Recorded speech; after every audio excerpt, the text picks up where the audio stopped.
Yeah, mm, I want to share a poem that I wrote sometime last year. I think it was in March, with regards to the corona and people's behaviors. Butterflies in my stomach. I was lying on my bed when I saw a butterfly. I thought it was a flyby, but it landed on my belly. Seconds later, I felt butterflies in my stomach. Now my stomach feels like a butterfly bush. Questions are buzzing in my head like bumblebees. My heartbeats are like life support beeps. It's absurd.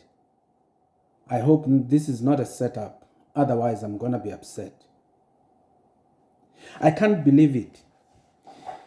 Even before the first case, they already predicted the worst case as if the case is not yet closed before this virus corona African shores. How come?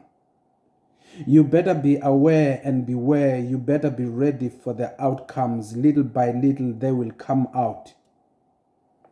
I have a gut feeling this virus has come to harm and fuck up the harmony. It's not a matter of if, but a matter of when. A matter of life and death. Make no mistakes and take things for granted. There's too much at stake. Remember the times of mad cow, swine flu, and bird flu. A lot of dead meat went to waste. We have no luxury time to waste. The time is already like a time bomb. Tick, tick, tick. The best way to behave is to stay out of the way, to give those on the front line a spotlight to shine, those willing to risk their lives, putting their lives on the edge, skating on thin ice, to fight this war like warriors, to defend without no armor, working overtime, trying to overcome an invisible ghost enemy the best way they know how, so that you and I don't fall overboard. The damage is already felt across the board.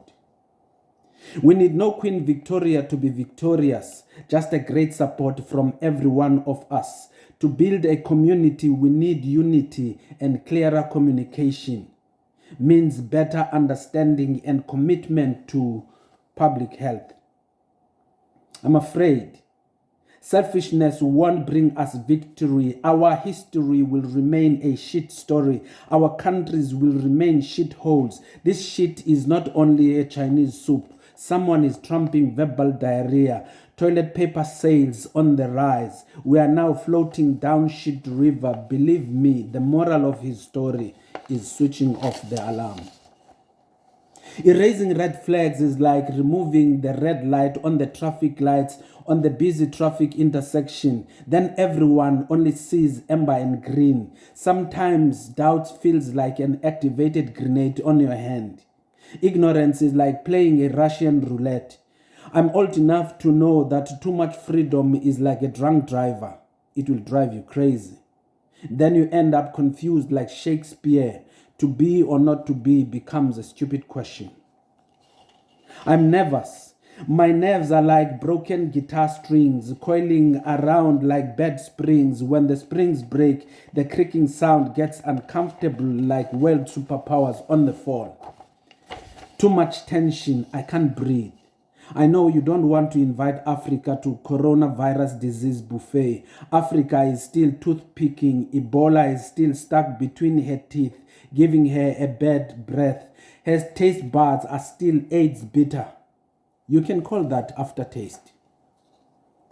The best thing you and I can do is to step back and take a back seat and sit back on your armchair like a lazy boy and rest your arms on the armrest. Don't try to control things you can't control. Maybe your remote control. Before rest in peace becomes the anthem, with many deaths to face right in your face, bearing in mind there won't be enough time and caskets for burying many dead bodies. It should be said, it's so sad to say this is something that I said, so social separation can be safe. As soon as the death toll grows tall like my middle finger, standing tall like a sky rise, there won't be enough hands to handle shit, not enough face masks to masquerade from reality. When reality bangs on your door like a knock-knock joke and the punchline become one of yours. I'm sorry for your loss. How much evidence do you need before you join the dance? Imagine countless dead bodies, not just bodies, but echoes of lost lives. Figures could be 10 digits, just like your fingers.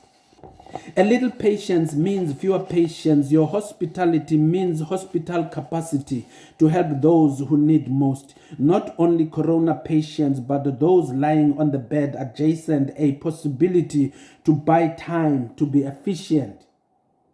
When you get bored and restless, don't get paralyzed. This is your chance to analyze. What if in you lies better explanation, debunking the lies and myth, helping people to connect the dots between lockdown and infection? So wake up and smell the coffee.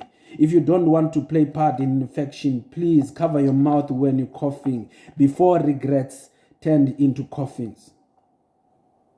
It's better to be stuck in isolation than condolences sticking in your tongue like a thorn bush.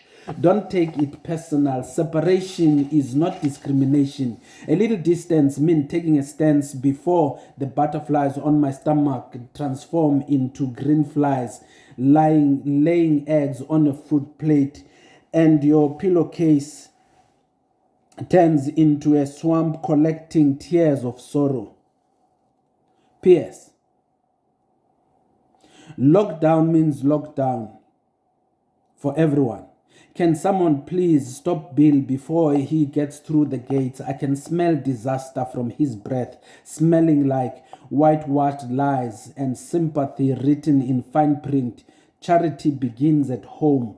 Americans need your sympathy more than your African fetish need your fix.